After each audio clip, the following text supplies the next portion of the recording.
Welcome back. This is the 56th independent review of new construction in Miami that we've done over the last few years. We are fundamentally the experts in the market.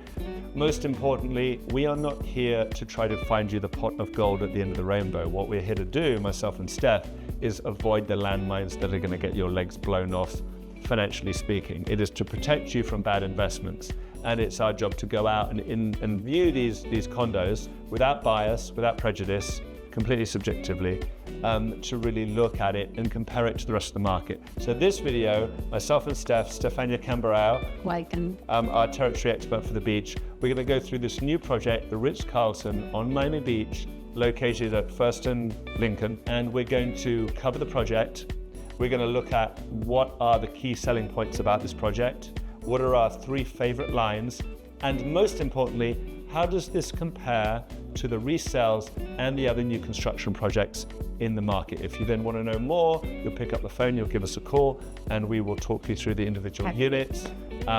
Because if you're out there looking for a new construction, you want to get clarity. There's a lot of misdirection, there's a lot of smoke and mirrors. We are very direct. You can actually look at one of our most recent articles where we talk about the most underperforming condos in Miami, and some of those were actually buildings built from the last 5 years that are now just not doing very, very well. Without further ado, let's just get into it. Steph, the Ritz-Carlton, this new project, tell us a little bit about it. This is a residence that is located on Lincoln Road. This is the first block of Lincoln Road. The project, it has 365 feet on the water, very nice water frontage in an area, of course, that, as you know, is extremely accessible. That's I would say, what people are looking for when looking at this project. Accessibility to restaurants, shops, and truly the action. This is ground zero. If you know anything about Miami Beach, you'll know that Lincoln Road has become famous for being probably the most central street in Miami Beach. And it's been an area which has been home to many shops and restaurants for many years. It's undergone several different rejuvenation periods in time. It had a bit of a lull, and now it seems to be coming back with gentrification, not just in the area of Lincoln Road all the way up. There's lots of money being invested in it, but in this block particularly. Steph, talk us through, this is now the whole Ritz project. The Sagamore Hotel is gone. How many units do we have? How many hotel units do we have? So the whole project, just like you said, it leans, this is just the residences that are right next to the hotel, separate entrances, and the project has 30 units, just 30 units. In most of the floors, you'll have 4 units per floor, and some of those floors, of course, the higher one, just have 2 units per floor. And then we go into the penthouses. So you only have 5 one-bedrooms, and 7 two-bedrooms that are located both to the north and to the south side, and actually we'll tell you our favorite one. And then the rest of the building is truly very large units, 3 and 4 and 5 bedrooms. So I would say just less than 33% of the property is small residences. There's obviously a lot of landscaping going on around the front. As you would expect, this is Ritz-Carlton service. The Ritz is part of the Marriott brand. It's a varied brand. There's a lot of brand conversations that we have to have with our clients about what brands really mean these days. But the brand with the Ritz, in this case, you're talking about 50,000 square feet of amenities. The units themselves, 10-foot ceilings, that's finished. That's from the finish of the flooring to the ceiling. And the layups of the units, let's just get into the floor plans, our favorite 3 units that we're going to get into. Actually, before we do that, let's talk about why someone would buy this project, and we're going to get into some of the other areas and the other comparable buildings that people will look at when they're considering this project. I think it's very important what you said about the brand. So these are three different families that came together. These are hotelier families. They came together, the Sagamore, they own the Sagamore, they own the Ritz, and they already did together the Nomad in New York City. So they're proposing something that is very catered to the service, the high level of service, that 5-star level of service that they offer at the Ritz. However, making very, very sure that they separate the 2 elements of the hotel and the residences itself. Why would someone look at this? I can tell you, when the clients call us and they ask, Of course, they have certain needs. There are clients that really want to be next to the action. They are used to that level of service and they want it in their own residence when they come to their own place in Miami. But at the same time, they want to be in the action. So as you know, for construction, we're selling different projects here. We're independent, and we have something that caters to the need of the person that looks more quiet landscape. This is definitely a project for who's looking for the action, want to be close to everything, want to be able to walk everywhere, and have one of the best beaches in town. I think they're selling the project on its location, its proximity to the core of South Beach. This is about really wanting to be in the South Beach lifestyle. The units themselves, 2 bedrooms, 3 bedrooms, 4 bedrooms. I'm not going to talk about the 1 bedrooms. If you want to know about that, you give us a call. Okay, so now we're in the kitchen. I'm going to take you through this. I'm going to whiz through these finishes. The designer here was Alessandro Monge. The architect behind the building, just so you know, is also Kobe Karp. Great architect. He is actually one of the people that I've had on my podcast, Better Decisions. If you want to watch that podcast with Kobe, very smart guy, very direct, knows his stuff. Furthermore, the scale of this kitchen. This is a typical size of what you'll see in the 3-bedroom. And I'm impressed by the size of the counter. One of the biggest problems I've had with new construction is walking into a 10, 15, $20 million condo and seeing an itty-bitty counter or something really long and thin. This is the widest, largest counter I think I've seen in a building for a while. And $15 million, I think it's going to be bigger than any other counter that I'm going to see in other projects around the market. Although you might want to watch the rest of the videos and see which other buildings on the beach I'm reviewing. Kitchen Gaggenau appliances, nothing too surprising there. It's either Gaggenau, Wolf, Sub-Zero. It's the same kind of family, but Gaggenau is very well respected, very nice. This is a rhino marble. No rhinos used in the process, but it's a really beautiful finish. Obviously it has to be sealed because you pour a glass of wine on that, could stain. There's beautiful marble I see on the floor. ACs above are trimless, very important. Trimless is an evolution of linear diffusers. It requires a better level of finish, a level 5, because now you don't even see the trim around. So it's a much cleaner look. And then obviously the high-grade LED light. Let's move into the bathroom. Steph's going to whirl you around that, and then we're going to get right back into the numbers. And here we are to look also at the beautiful bathrooms. This developer is finishing very well with the floating vanities, beautiful Covellano marble. It's a gold and silver here in the flooring, and you can see it has beautiful aluminum inlays, other things, very nice fluted marble on top. And then this beautiful frame, but they have the separate bathroom and the very nice shower with the brass fixture. And in this project, the developer is also finishing the powder rooms, and you can see this is very nice and detailed with another type of marble floor to ceiling called Egeo marble, while the flooring offered for the unit is the natural honey wood. We're going to take our 3 picks that we like the most. So the first we're going to start with is the 2-bedroom. We're going to start with unit 10A. This is 2,245 square feet, located here on the 10th floor. And that unit is blending out at about $4,000 a square foot. That's a very important number that you're going to want to remember in a few minutes, because we're going to talk about how the building comps out to the other buildings in the area. We're not here to sell you the Ritz. We're here to give you the optics of the entire market and just give you the facts of the Ritz, so then you can decide if it's something that you want to have a look at. That's the first one that we like. Why? Again, it's on the front. There is a lot of buildings on Miami Beach as you move up, and I can use the Surf Club, for example, which is a shining example of a very successful project, the Four Seasons Surf Club up on the surf side. A lot of their 2 bedrooms are on the back side of the building, right? We've been into them, both myself and Steph. I hate to say it, they're not very pretty.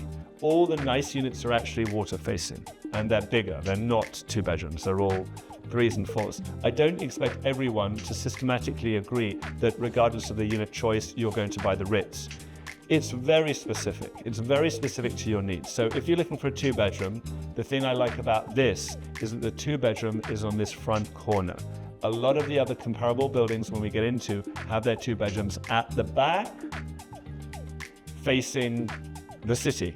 The same goes for Fiona House, by the way, as well, which isn't a bad building either, but again, facing the back. So this is around 4,000 This is a nice northeast corner with the deep terrace. If you're a buyer for a 2-bedroom and want the direct ocean front, you can have it here. The next one that we have is the 3-bedroom combo, which is a 9AD. That's just one floor below 10.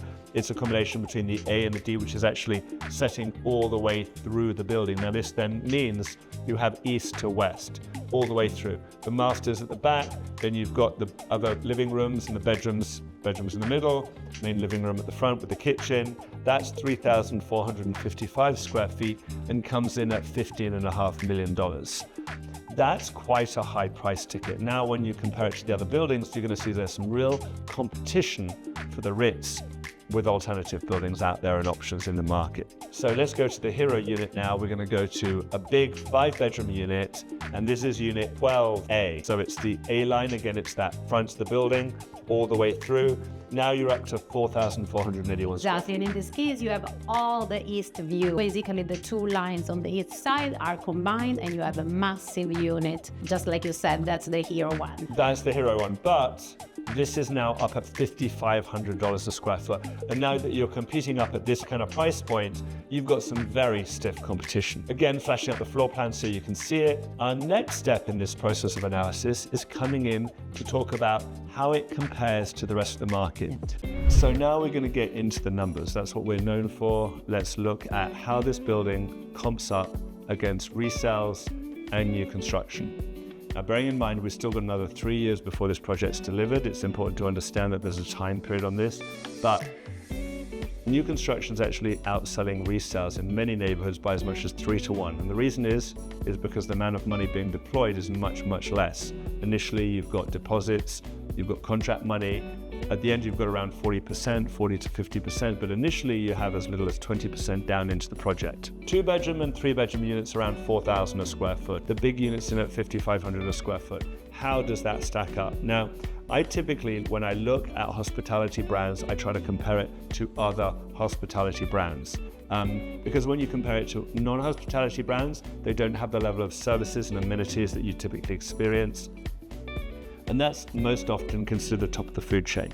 So coming out right now, if we go through the project, I'll start at the lower end of the market of what we're competing against on resale. Fiona House and The Addition are a little bit further down the beach. They're located around 34th and Collins, 36th and Collins. And those projects are trading somewhere around $3,500 a square foot right now. So that is less than what the Ritz is obviously charging here, which is coming around 4,000.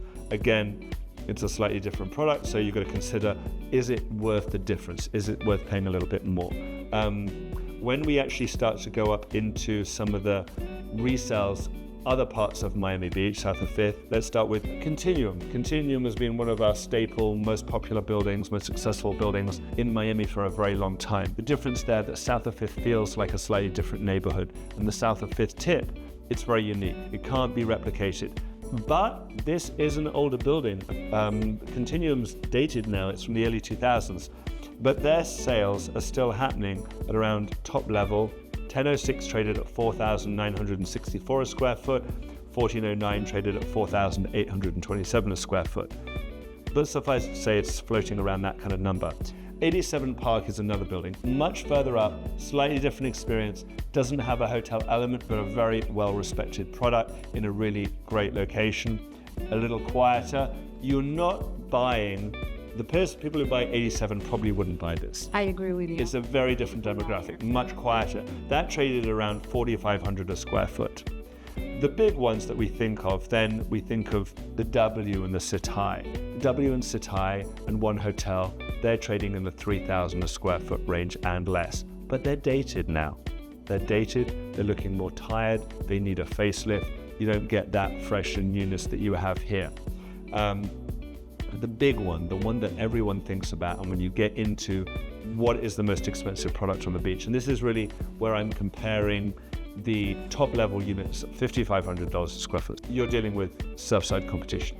This year we've had a number of $5,000, $5,100, $5,200, $5,300 a square foot trades at the Surf Club. And again, these are ocean facing units, beautiful views.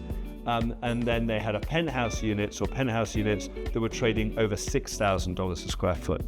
But I have to say that these penthouses, they have pools on the ceiling. It's a completely different animal. Very exceptional. Where this seems to compete is at the 2-bedroom level. The 2-bedroom level here, you're around $4,000 a square foot, but it's not a back-facing unit. It's a front-facing, ocean-facing unit, which really matters. Now, Steph, let's jump into the new construction product, and I'm gonna, I'll happily give you my notes, and you can tell me your thoughts on how this stacks up against the new construction that we've also independently reviewed.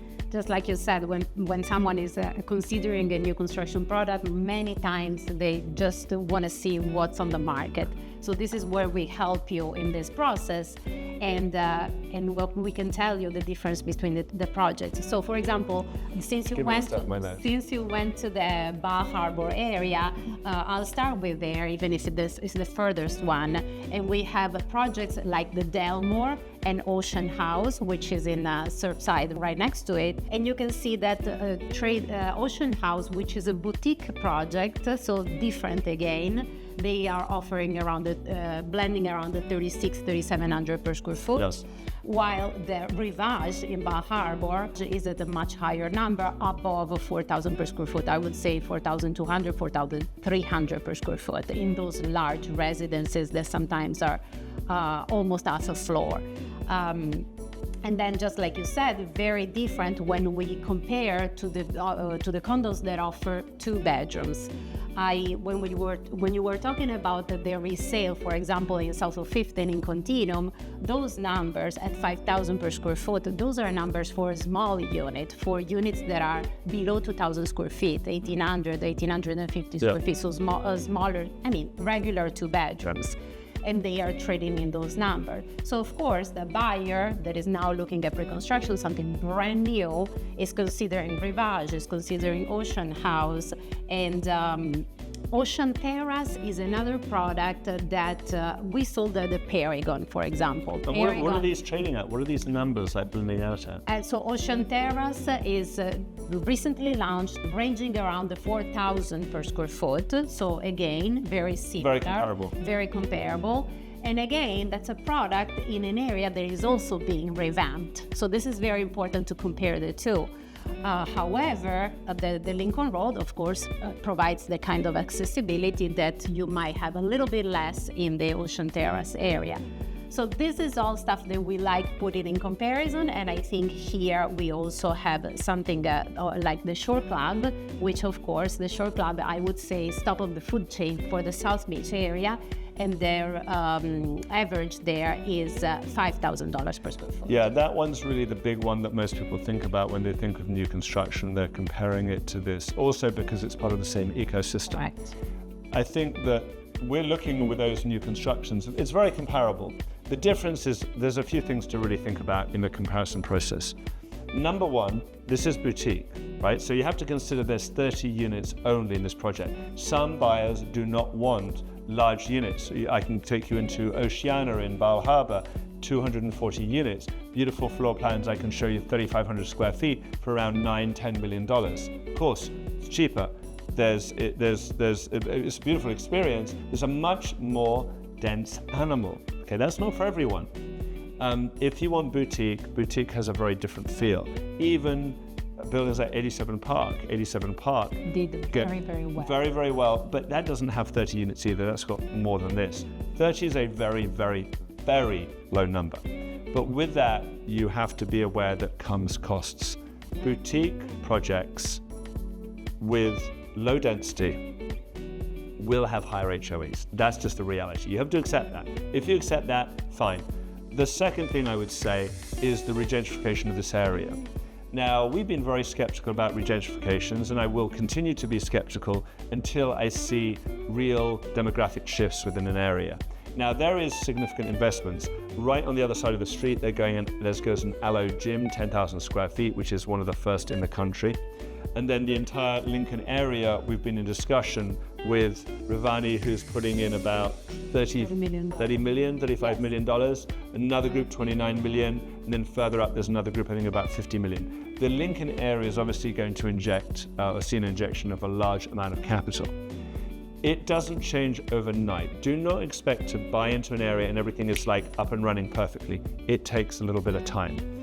Obviously, money really helps when you have that much investment going into it, but you have to buy into the vision of where Lincoln Road is going to go, and it's going to come back to its former glory. Hopefully this video was useful. We've tried to be independent. We are independent. We don't care where you buy. We're not here to tell you everything's amazing. We're not sycophantic. We're going to tell you when there is opportunity, but most importantly, we're going to tell you the things you need to be aware of. I don't systematically fall in love with any project. I haven't systematically fallen in love with the Ritz. I think there are some units that really make sense. If you'd like more information, see our details below. Stefania is the expert, the condo expert on Miami Beach. She is constantly analyzing, constantly researching, and constantly looking at all the projects. I think it's important to get good representation when you come into a building, because bearing in mind that I wouldn't do my own dental work, I don't do my own accounting. I think the same thing goes when you're buying a luxury condo. You want to make sure that you are crossing the T's and dotting the I's. For that, we have specialist contracts that bolt on addendums to all the in-house deals that we do, which give you as a buyer more protection, and will give you all the comparable data. Thank you so much for having me, David. Absolute pleasure. Thank you for watching, and stay tuned for another new construction project right after this.